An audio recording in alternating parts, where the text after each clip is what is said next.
വചനം തിരുവചനം ശുഭവചനം ദൈവവചനം അനുസരിച്ചാൽ ഐശ്വര്യം നേടാം. ഈശോ മിശിഹായ്ക്ക് സ്തുതിയായിരിക്കട്ടെ. കർത്താവിന്റെ സംരക്ഷണം.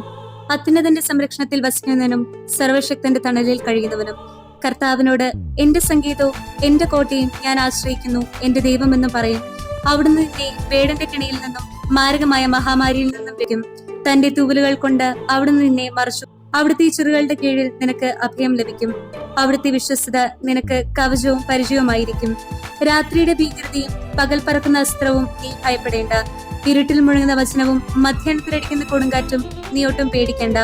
1000 നിന്റെ പാർശ്വഭാഗത്ത് വീഴും, 10,000 നിന്റെ വലത്ത് ഭാഗത്തും, എങ്കിലും അവരാരും നിന്നെ സ്പർശിക്കുകയില്ല.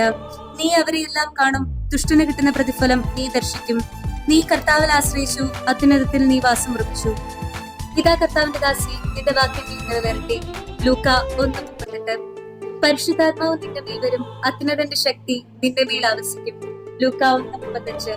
അവൻ പറയുന്നത് പോലെ നിങ്ങൾ ചെയ്യും.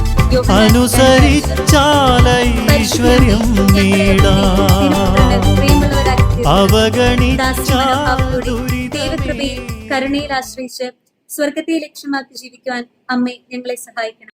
ഓരോ നിമിഷവും അവിടുത്തെ സംരക്ഷണത്തിൽ അടിയുറച്ച് വിശ്വസിച്ചുകൊണ്ട് നമുക്ക് ജീവിക്കാം. ആമേൻ.